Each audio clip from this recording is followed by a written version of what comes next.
Okay, here we go. January 2023. Start of another year. Start of another year. The end of a tumultuous year. A year of great progress and various things. So I'm glad to be back here with you all. It's snowing outside here where Amy and I live, and it was really pretty cool, actually. So I am going to pull up our presentation here. Just noting for you all, for everyone watching, that this is our 30th recording of our monthly haiku. 30. That's 2.5 years. So there you go. So we're going to start with Michael's haiku. So we're going to get past all this riffraff here. So this is mine. And I don't have it small enough that you can actually see it, but this is what it looks like. The sun shines through clouds.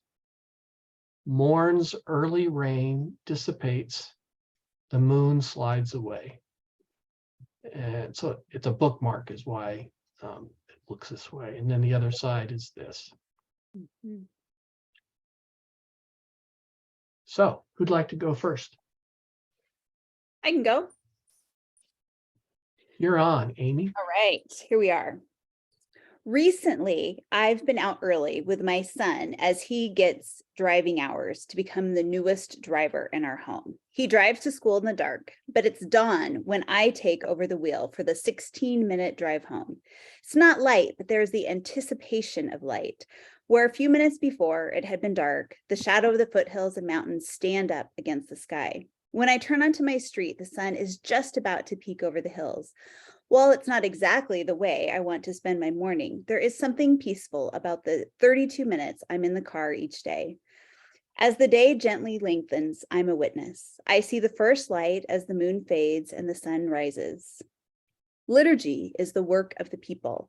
It's a form and structure to religious ritual that marks the changes of seasons and the rhythms of the year.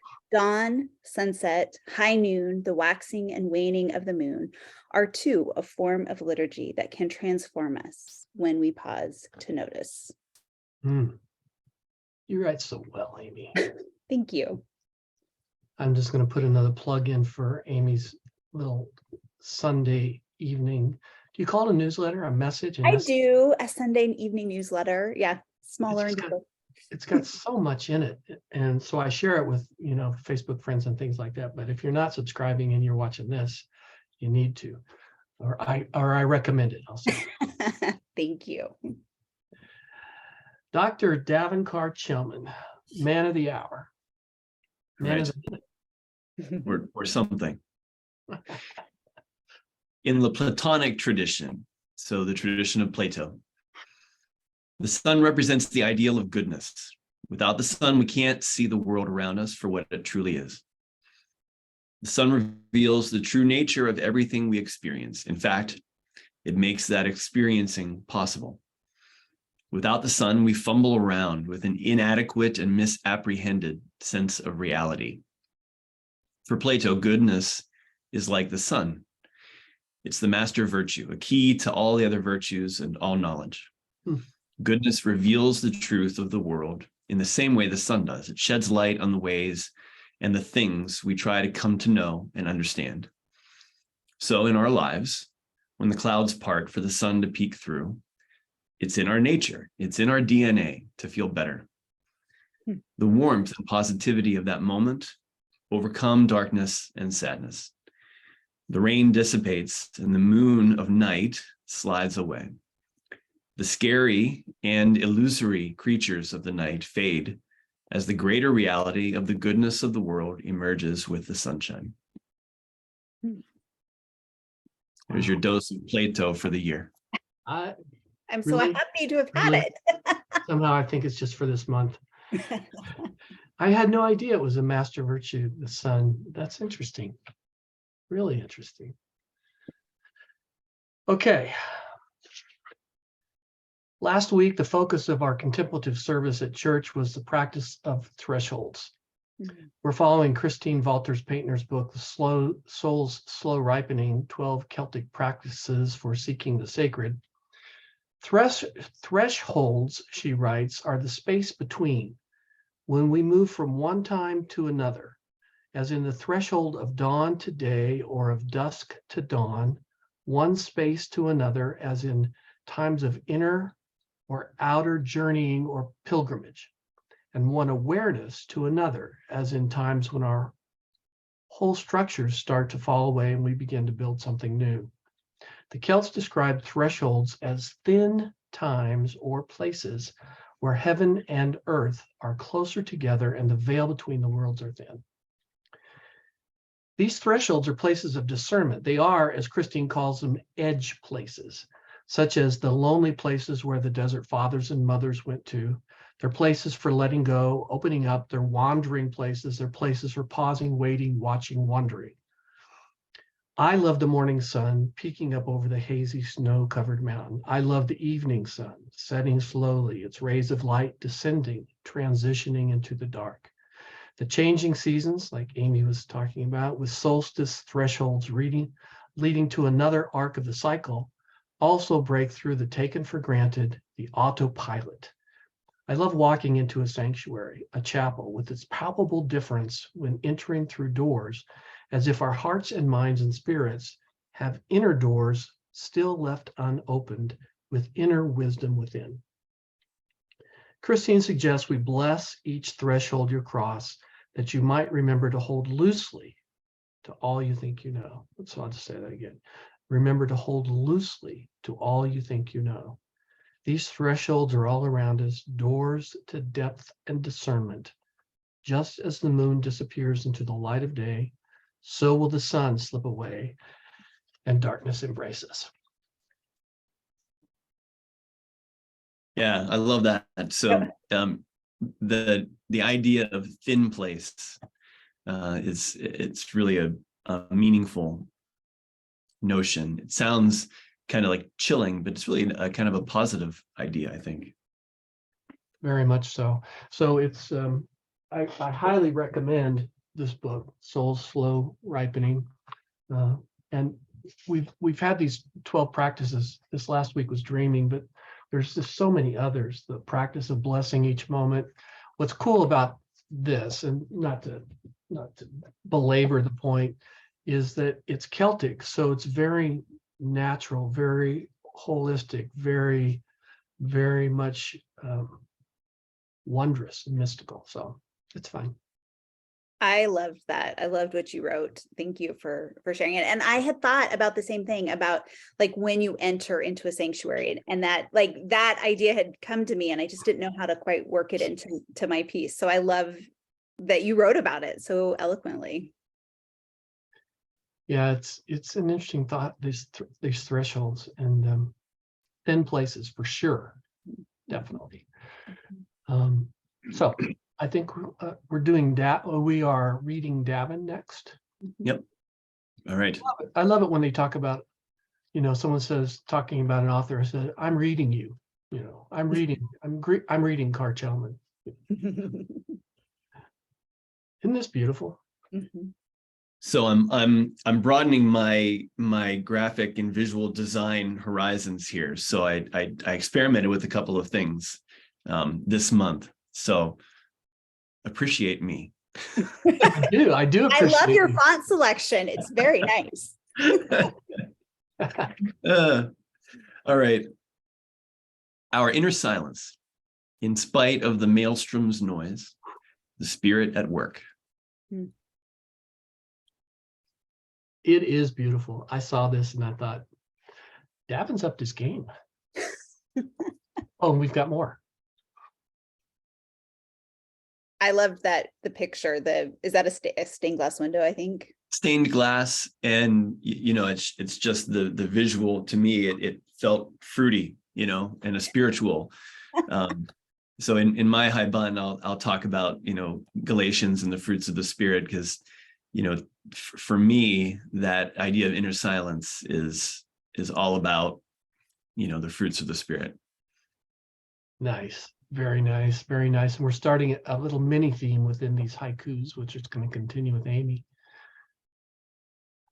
You want to go first or me to go first, Amy? It's up to you. Doesn't matter. Do you want me to go? Sure. Maelstrom is a state of confused movement or violent turmoil. It's intense. It's severe. It's a condition that, maybe not common, is not unfamiliar to most, not all, people. Intense confusion or violent turmoil can come on slowly or with a suddenness that takes one's breath away. The energy of Maelstrom is fierce, strong, and overpowering. It's easy to start to feel sucked under and swept away. Is inner silence the antidote to Maelstrom's noise? Is silence powerful enough to stand up to the noisy noise? Silence isn't about the noise level, but about a state of heart. Silence might be the state and condition of heart that gives the spirit room to work. Will we listen? Ooh, will we listen? There's the tie. There's the Yeah, connection. yeah. Oh. Little but there. So I could almost, and we'll I'm sure we'll talk about it later, but I could almost use some of the things I wrote about this one for Davin that I could have used for Amy's. They're so interrelated and so connected. So Davin's haiku speaks to so many thoughts I've been delving into lately. First, he talks about inner silence, not just being in a quiet location. And in fact, he places this inner silence in the context of Maelstrom's noise. And I have parenthetically, I love this language. I just love it. Such that it can and should, because in that inner silence, the spirit is at work, thriving regardless of what's happening all around us. All of humanity's problems, Blaise Pascal wrote in 1654, stem from man's inability to sit quietly in a room alone. Ryan Holiday wrote about this in a book, Stillness is the Key, and he quotes from Herman Melville. He says, all profound things and emotions of things are preceded and attended by silence. Excuse me. Silence is the general consecration of this universe. Amos Smith, you can tell I read a lot about this. In his insightful book, Be Still and Listen, Experience the Presence of God in Your Life, writes, the essence of the deepest prayer forms of Christianity are silence and stillness. Many have inherited this essence today in the practice of centering prayer. Silence and stillness are the primary language of mystics, past and present. I like the metaphors Smith uses here. And he says, an artist carves out a bowl before we can put anything in it. A builder cuts out a window before we can see through it. We empty out the clutter of our minds before we're able to listen. And finally, to Davin's point, to skillfully serve God and each other, we need a deep well of stillness and the unshakable internal resources that follow. From this interior well, we can drink and never grow thirsty. From this deep well of stillness, we can satisfy the thirsts of this world. We can become people upon whom others can lean. The question this haiku implicitly asks, if we agree that silence is a path to spiritual work, is how to achieve it. For me, it's practicing silence daily through contemplative breathing, centering prayer. For others, there may be another way, but developing that inner silence of the moment into an ongoing disposition requires ongoing practice. Well, you were on fire this month. The writing is beautiful, better than the poetry. Yeah, great. Well, that's because I'm quoting people who can really write. That's how I do Yours it. was great. The way you brought it all together, so beautiful.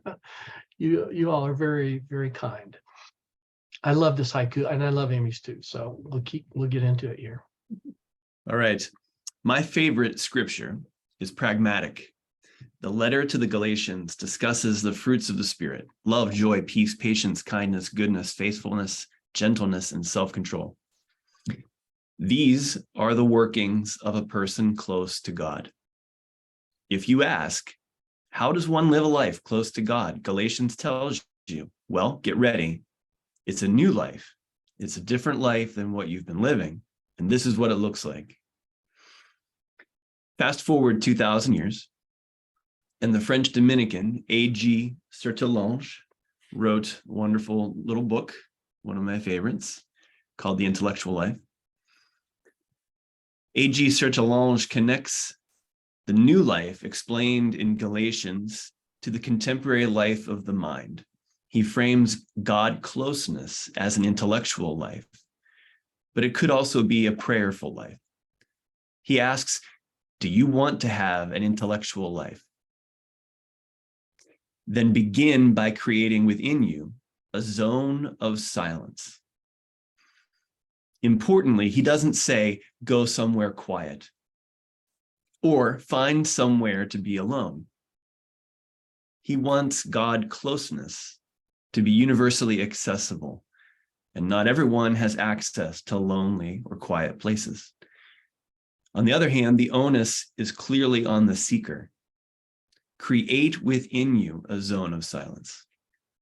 The world is noisy and distracting and uncontrollable. So build your inner silence. Once the seeker taps that agency and does that work, a virtuous cycle can begin in which the Spirit moves us deeper into its fruits. Inner silence is mysterious, and it's always there. No one can take it away, and it's wonderful. That was so good. I never heard the term virtuous cycle until Davin wrote it in something we were writing, and I thought, gosh, that I need to know more about the virtuous cycle. And so I just think it's something I want to explore. You know, what is that virtuous cycle? Mhm. So I love it. My disappointment in the Sertillange book is that it's falling apart. I've never heard of that book. What is it? It's The Intellectual Life. Can you hold it up?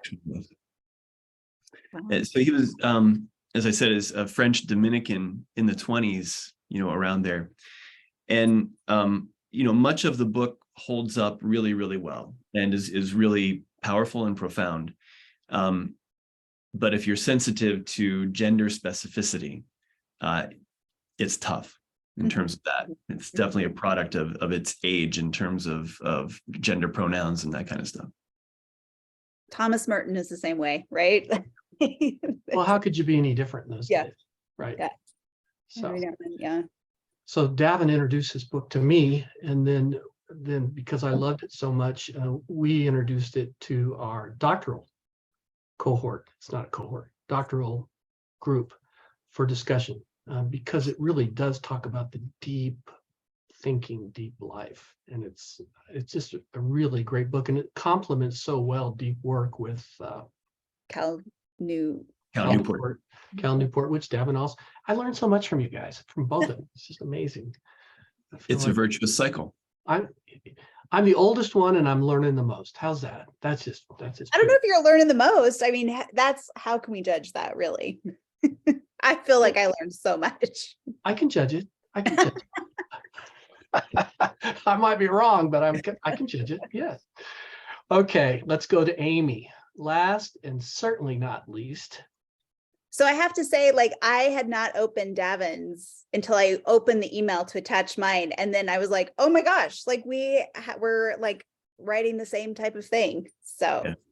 I had a moment of should I choose another one? And then I was like, no, I'm just going to lean into it. That's great. It's great. No, that's right. Obviously, I was not in sync with you all this week. No, okay. Together.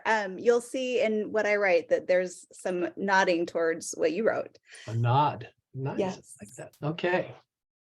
All right. When silence beckons, meet silence with open hands. Listen carefully. Mm-hmm. Is it beckons or is it beacons? I don't know. I mean, I guess I wrote beacons. Beacons, beckons. Yeah. Same, right? Nice.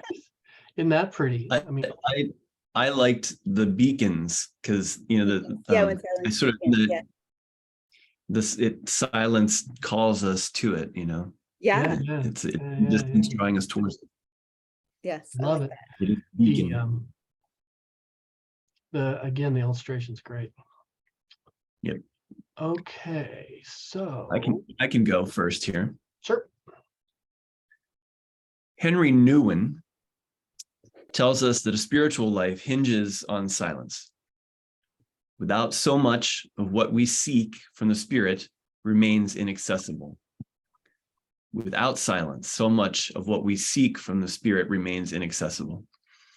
It's in silence and solitude that we can best confront our demons, real or imagined. It's in silence and solitude that the reality of God's presence can be most powerfully felt. It's a bit of a contradiction, though. It's more usual for us to associate sensory input and stimulus with some kind of tangible output. How can you come to understand and know something if there's no communication, words, music, or movement? The mystery of the Spirit is captured so well by Amy's haiku. Listen carefully to the silence, and it will tell you more than you ever imagined or ever imagined you could know. Mhm. Oh, that's great. So good. careful. Thank you. Wow. Yeah. Early this morning, I opened my front door and found a blanket of snow waiting for me, covering our lawn, driveway, the streets, and sidewalks. As I walked to my mailbox, very light bits of snow, one really couldn't call them flakes, touched down upon my face. My solitary walk was in muted silence. You know, the silence of a snowy day. It was dark, except for lawn and street lights, and a neighbor's son started his truck, preparing to drive to work, breaking the quiet. I thought of Amy's haiku in this moment, relaxing and pausing into the silence, meeting the silence, careful to be aware of its peace, and it was good. Warren Oates, in his wonderful book, Nurturing Silence in a Noisy Heart, How to Find Inner Peace, says if you and I are ever to have silence in our noisy hearts, we will have to grow it. Thus, when we nurture silence in our noisy hearts, we will have to do so on silence's terms for growth, terms that are not our own. You can nurture silence in your noisy heart if you value it, cherish it, and are eager to nourish it. So often, this is me, so often in our busy, whizzy lives, we effectively skip silence. We don't listen carefully, and as Amy guides us. Elizabeth Barrett Browning wrote, "Earth's crammed with heaven, and every common bush afire with God. But only he who sees takes off his shoes. The rest sit around and pluck blackberries and daub their faces unaware." I need to take my shoes off more often, to listen carefully, turning aside, as Oates says, from the turbulent stream of life to one of the quieter pools, from that inner chatter that wants to subsume me with a silent heart. Two of our haikus this month directly refer to silence. Gunia Norris, in her book, I love Gunia Norris's books.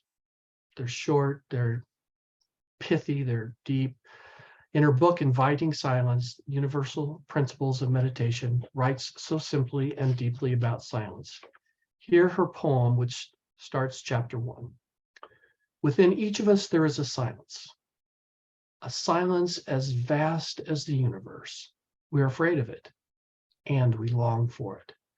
When we experience that silence, we remember who we are, creatures of the stars, created from the birth of galaxies, created from the cooling of this planet, created from the dust and gas, created from time and place, created from silence.